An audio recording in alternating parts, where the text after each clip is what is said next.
আনারস খাইতেছি, আনারস আর দুধ। চিন্তা করতে পারছেন আপনারা? চিন্তা, আনারস এবং দুধ, এই যে দুধ, এই যে আনারস, এই দেখেন আনারস।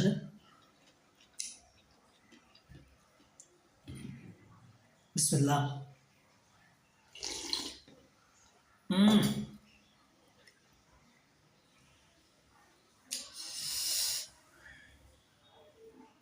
আপনি চাইলে খেতে পারেন কিনা সেটা আপনি নিজে আগে চিন্তা করবেন, ঠিক আছে? আসসালামু আলাইকুম। এই দুইটার মধ্যে কি আছে দেখতে পাচ্ছেন? এটা কি চিনেন তো? দুধ। আর এটা কি? আনারস। ছোটোবেলা থেকেই শুনতে পাচ্ছি যে দুধ আর আনারস খেলে ঝামেলা হয়। জাস্ট আমি এটা দেখার জন্য এটা কি আসলেই সত্যি কিনা, হয়তো কোনো প্রয়োজন হতে পারে বা কোনো একটা ঝামেলা হইতে পারে, এরকম কিছু হইতে পারে, আমার সঠিক ধারণা নেই। আল্লাহ ভরসা, আমি আজকে একটু ট্রাই করে দেখব যে আসলেই কতটা সত্য। এতে আনারসে অ্যাসিড থাকে বা অনেক গুণাগুণ আছে, দুধের অনেক গুণাগুণ আছে, দুইটা একসাথে মিক্স হলে, যেমন আমরা পেট ভরে আনারস খাওয়ার পরে যদি আবার সাথে সাথে দুধ খাই, একটা প্রতিক্রিয়া হতেই পারে। সাধারণত আমরা সিম্পলি যদি ভাতও অতিরিক্ত বেশি খেয়ে ফেলি, তাহলে তো আমাদের কী হবে, একটা সমস্যা হয় না? মানুষের দম সাথে কষ্ট হয়, পেট ফুলে যায়, গ্যাস হয়, বিভিন্ন কিছু। তো শুরু করি। প্রথমে বিসমিল্লাহ বলে এক পালে শুরু করি। কাঁটা চামচ নাই, যেন হাত দিয়েই খাই। গরিব তো, বাকিটা আল্লাহ ভরসা। এ দেখেন, বিসমিল্লাহ।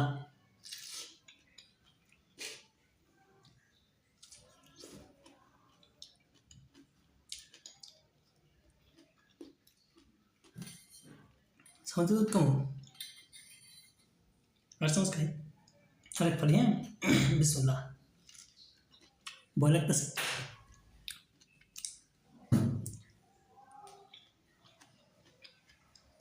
হুম, বিসমিল্লাহ।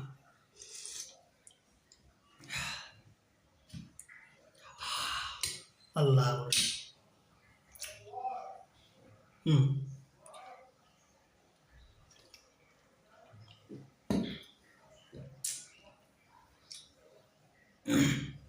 খেয়েছি,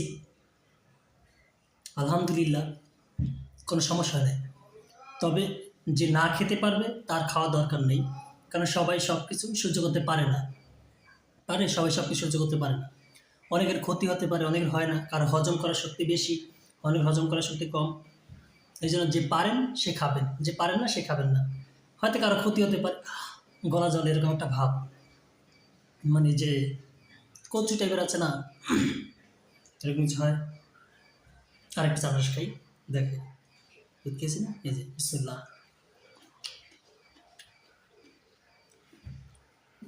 দেখেন, ছেলে এবং মেয়ে সবাই কি বলছে, যে এই জিনিসটা খেতে পারবেন না, যার মনে হয় যে আমার দ্বারা সম্ভব না, জোর করে কোনো জিনিসই ভালো না। এটা তো একটা কুসংস্কার বলেন বা সত্যি বলেন মিথ্যা বলেন, থাকতেই পারে, কিন্তু এটা তো একটা কাহিনী আছে এটার মধ্যে, বা একটা গল্প আছে।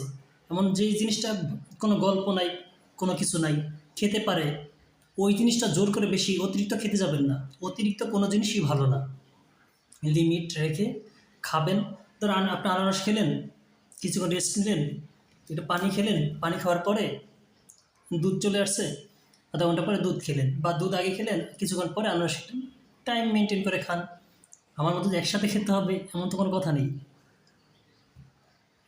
তা দেখছেন, এখান থেকে আল্লাহ দিলে আমি সুস্থ আছি। যদি কোনো সমস্যা হয়, পরবর্তী ভিডিওতে আপনাদেরকে জানিয়ে দিব যে এই সমস্যা হয়েছে আমার। হয়তো অনেক সময় কি ফুড পয়জন হয়, যে পেটে গিয়ে সমস্যা হয়, গ্যাস, অ্যাসিডিটি, এগুলো বিভিন্ন ধরনের ঝামেলা হয়, গ্যাস্ট্রিক থাকলে এই ঝামেলাগুলো সৃষ্টি হয়। এখন তো কিছু হয় না আল্লাহ দিলে। আরেকটা খাই আনারস। আনারসের ফ্লেভারটা আমার কাছে এত মজা লাগে, খাওয়ার চেয়ে ফ্লেভার নিতে আমার মজা লাগবে সেটা।